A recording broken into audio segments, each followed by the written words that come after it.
Welcome to this lecture on service management principles. The topic is managing service development and branding. The reason branding goes together with service development is that we're talking about how to develop the offering and then how to make customers see the offering in the way we want them to see it. And service development is part of branding. Let me say from the beginning, branding is not only about marketing communication. But let's start with service development. Now, according to the customer's perception of quality, two dimensions are decisive. That is the outcome of the service and the service process. The outcome, what the customers get. The term technical quality was used for that in an earlier lecture.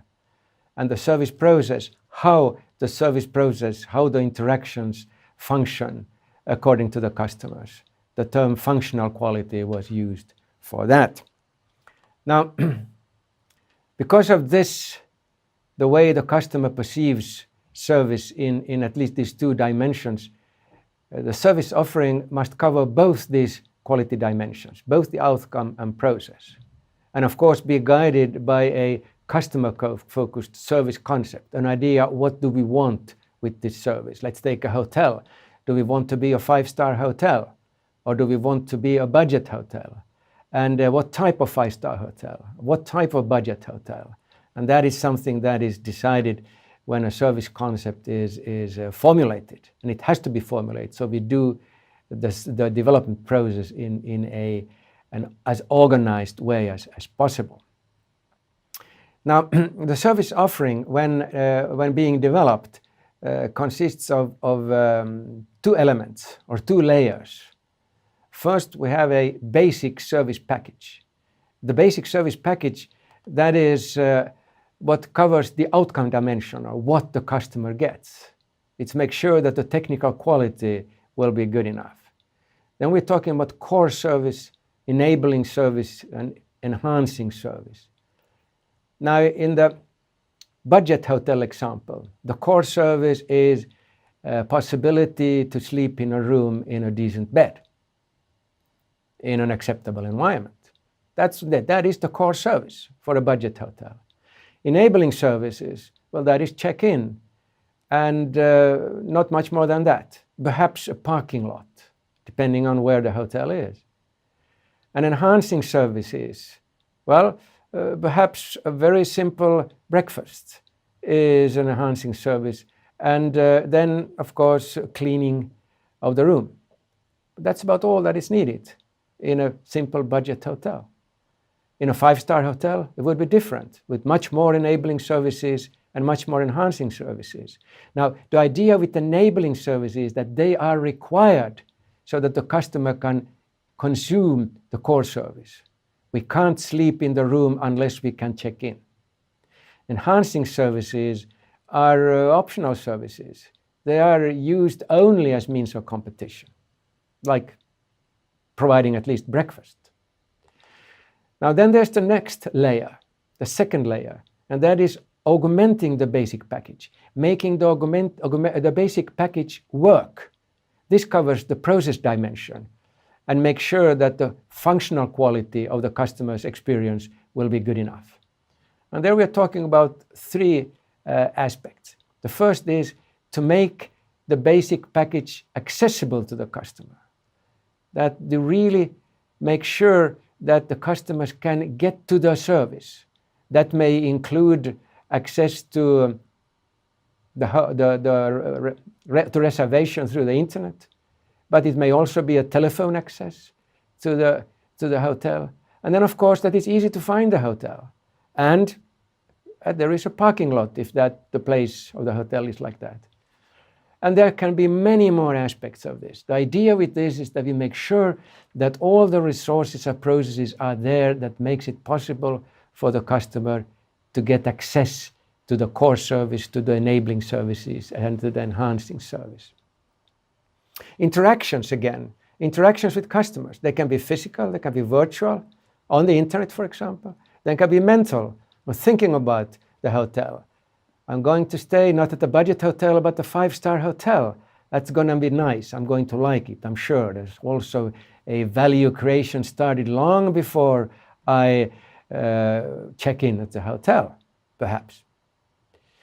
And physical interactions, well, interactions with the place, with the parking lot, with the physical environment, with the people, with the processes, and so on and so forth. And finally, interactive communication as part of the interactions. People communicate, but also the internet communicates.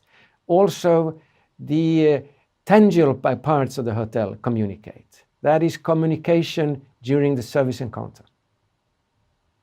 And then we have customer participation. We have to make sure that the customers know how to participate in order to get a good enough service, a service that he or she expects.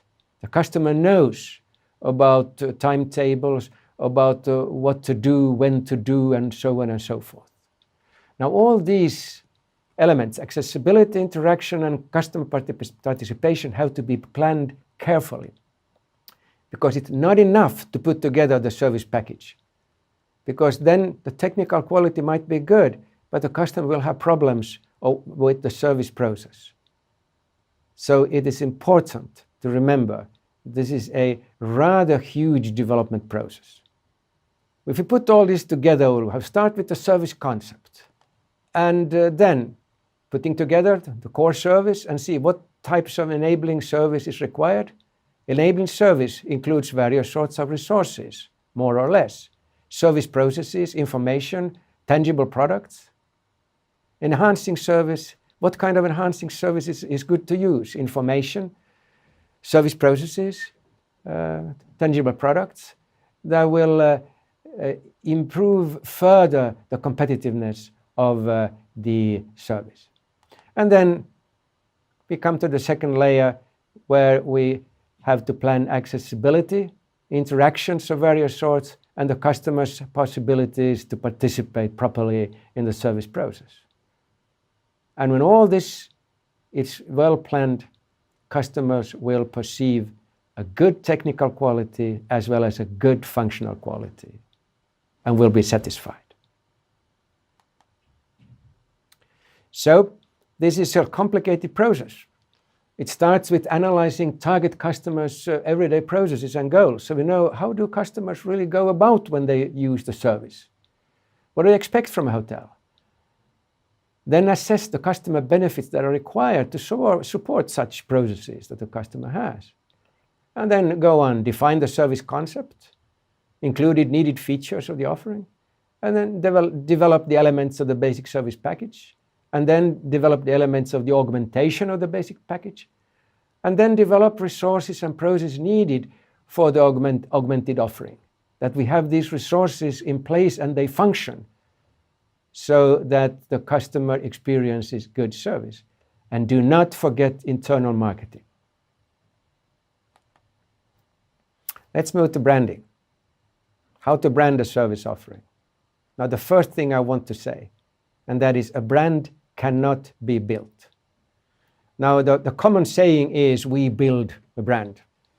That's a lie. Brands cannot be built. Brands emerge in the minds of people, customers and other stakeholders and employees. In Lego, for example, they say that we, Lego, own the brand name, but our customers own the brand. They have got it. The customer owns the brand. The customer develops the brand.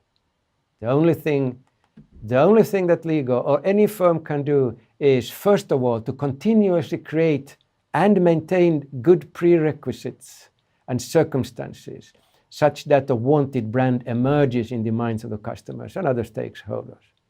Now, basically, this is service development, creating the prerequisites and circumstances for a good brand to develop. That is, develop a service that functions. And then, secondly, the brand includes supporting this with marketing communications as much or as little as needed. The worst mistake is to put most efforts into stage 2, marketing communication, and only marginal effects to really making sure that the prerequisite and circumstances for a wanted brand to emerge in the mind of the customers has been developed and is there. Now, ground rules here.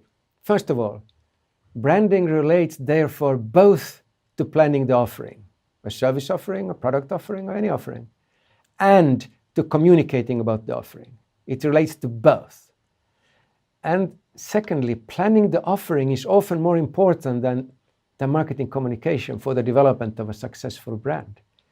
This is not to say that marketing communication is of no importance, but the offering most often is more important, because there the customer will realize that promises are kept, this works, I like it, I want to buy again, I want to spread the good news.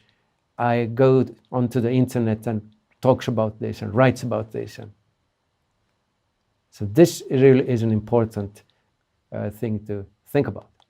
Now let's look at the brand management process. A firm, let's say the hotel, has an idea about how it wants its customers to perceive the service, what brand image they want the customers to have. So there's a wanted brand identity. Now the process goes through two paths.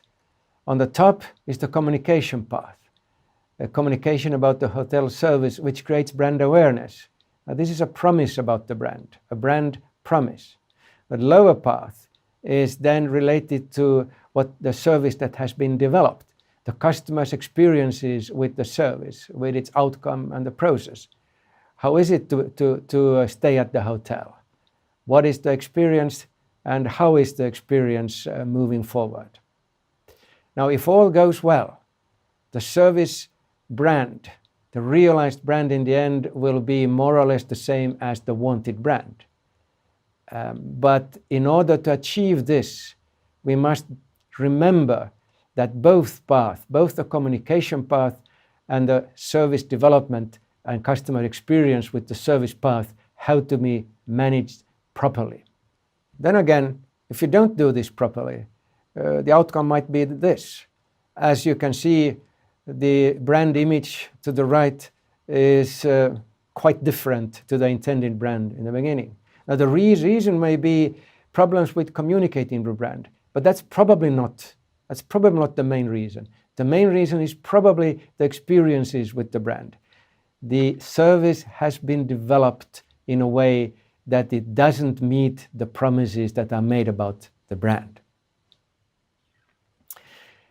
So branding is difficult, specifically service branding. But why is it difficult? And there are some reasons for it. The major reason, I think, is that much of the product branding process is not called branding. And therefore, this part of the service branding process is often underemphasized, more or less neglected. From the product experience, we take the product for granted, that it works. And then branding is more or less all about marketing communication, brand communication. But it isn't like that in service. We can't take the service for granted because it's so much more complicated to manage than products. So we need to break this common belief that branding means marketing communication only, or more or less only marketing communication. Now let's take Coca-Cola as an example of the importance of the product, also in product marketing when brands are developed. Up until the 1980s, the Coke brand was considered extremely good, and customers were satisfied and loyal. Now then Coca-Cola made some tests and find out that in blind tests many consumers seemed to prefer Pepsi over Coke. So the decision was then to develop something that was called New Coke, a new formula that would be closer to the Pepsi formula or closer to what the customer seems to prefer. And then New Coke was launched with a lot of marketing communication, a lot of brand promises. Now the outcome was disastrous. Customers, consumers did not consider this the Coke they wanted. The realized brand just went down, broke down, and customer loyalty and sales was hurt in the United States especially.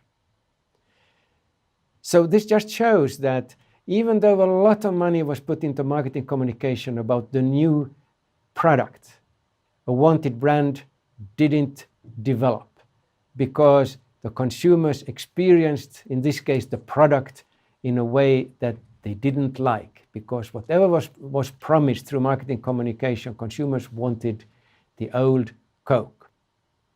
So Coca-Cola had to do something about this.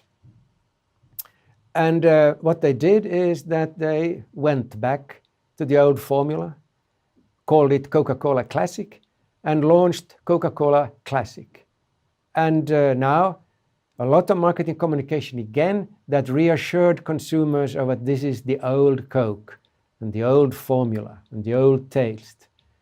And everything was okay again. And the level of customer loyalty and sales was regained. So again, the importance of the product in branding is something that must not be forgotten. And it's even more tricky in service because it is more difficult to manage service than to manage products. Because service are processes, products are outcomes of processes. Finally, some important conclusions about brand management. First, again, brand cannot be built. Brands cannot be built. Brands emerge as an image in the minds of people. And the firm can only create such circumstances that enables a wanted brand to emerge. Therefore, brand management starts from service development. And in brand management, the customer's experiences with the service offering is often more important than marketing communication. Because if those experiences are negative, customers easily feel cheated. They consider over-promising to have taken place, and a wanted brand does not emerge. Now, the next lecture is about managing service culture, the internal service imperative. Thank you.